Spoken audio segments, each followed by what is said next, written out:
ভাইও এরকম কারেন্টটা নাই কেন? আর কারেন্টটা তো গেছে ২-৩ ঘন্টা হইছে, আপনি তো কারেন্ট এখন পর্যন্ত দিলেন না। তো কারেন্টটা যদি দিতেন তাইলে আমি আপনারে আইসক্রিম খাওয়াম, একটু কারেন্টটা দেন। দুপুরবেলাতে হচ্ছে টিউশন শেষে যখন বাসায় গেলাম, তখন গিয়ে দেখি যে বিদ্যুৎ নেই। এরপরে লং টাইম বিদ্যুৎ না থাকায় আমি মজা করেই আঞ্চলিক ভাষায় আসলে ভিডিওটা করেছিলাম এবং বিদ্যুৎ অফিসে কল দিয়েছিলাম। তো আমি আমার আন্টিকে জিজ্ঞেস করলাম যে কতক্ষণ হয়েছে বিদ্যুৎ গিয়েছে। তো আন্টি বলল যে ১ ঘন্টা। তারপর আমি ভাবলাম যে হয়তো চলে আসবে। তো আমি অপেক্ষা করতে করতে করতে যখন অনেক টাইম হয়ে গেল, তখন আমি হচ্ছে আরিফ ভাইয়ের কাছ থেকে নাম্বারটা নিলাম যে আমি একটু দুষ্টুমি করবো আমাদের আঞ্চলিক ভাষায়। এরপরে হচ্ছে আমি নাম্বার নিয়ে ফোন দিলাম। তো ফোন দিয়ে আমি তাদেরকে বরিশালের ভাষায় জিজ্ঞেস করলাম যে ভাইও এরকম কারেন্টটা নাই কেন? আর কারেন্টটা তো গেছে ২-৩ ঘন্টা হইছে, আপনি তো কারেন্ট এখন পর্যন্ত দিলেন না। তো কারেন্টটা যদি দিতেন তাইলে আমি আপনার আইসক্রিম খাওয়াম, একটু কারেন্টটা দেন। তো উনি আবার আমাকে লোকেশন জিজ্ঞেস করছে। তারপর আমি বলছি যে হচ্ছে গার্লসের মোড়, রোনাল্ডস রোড।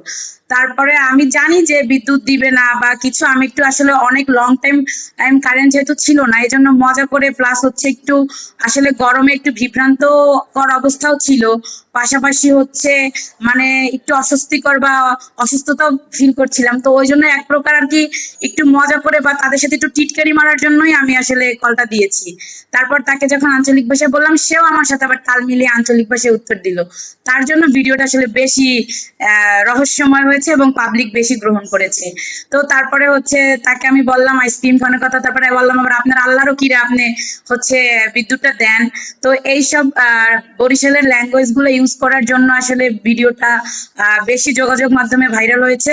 এবং আমি মনে করি অপর সাইড থেকে যে ভাইটি আমার কল রিসিভ করেছিল, সেও বরিশালের ভাষায় আমার সাথে তাল মিলানোর জন্যই মূলত আসলে ভিডিওটা বেশি জমেছে। সো এই তো।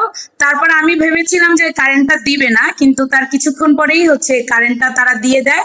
এবং আসলে আমি এটা আশা করিনি। তো ভিডিওটা আমি আমার ফেসবুক পেজে হচ্ছে শেয়ার করি এবং সেখান থেকে হুট করেই বিভিন্ন পেজে এবং সেখান থেকে ন্যাশনাল টিভি চ্যানেল পর্যন্ত হচ্ছে নিউজটা হঠাৎ করেই ভাইরাল হয়ে যায়।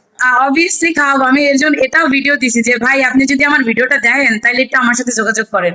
কারণ পুরা সবাই আমার কাছে আইসক্রিম খাইতে চাইতেছে, কিন্তু যেই বেটার আমি আইসক্রিম খাওয়াইতে চাইতেছি সেই বেটার তো আমার ভিডিও দেখে আমার এর মধ্যে নক দেয় নাই। আমি তো এখানে আইসক্রিম না, আমি আরো ভালো মন্দ অনেক কিছু খাওয়াবো। কিন্তু বিষয় হচ্ছে আমি চাইছিলাম আজকে তার সাথে যোগাযোগ করব, কিন্তু ভাইয়া বলছে যে এটা তো অভিযোগ নাম্বার, এক এক সময় এক একজন রিসিভ করে।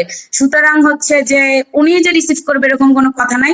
এই জন্য আমি আর ওই নাম্বারে কল দেই না, বা জিনিসটা অন্যরকম হতে পারে এই জন্য দেই নাই। কিন্তু আমি একটা ভিডিও আবার পোস্ট করেছি বরিশালের ভাষায় যে ভাই আপনি যদি ভিডিওটা দেখেন তাহলে আমার লগে ইমিডিয়েটলি যোগাযোগ করেন, আমি আপনার আইসক্রিম না আরো অনেক কিছু খাওয়াবো। তো আশা করি যদি সে দেখে তাহলে অবশ্যই যোগাযোগ করবে।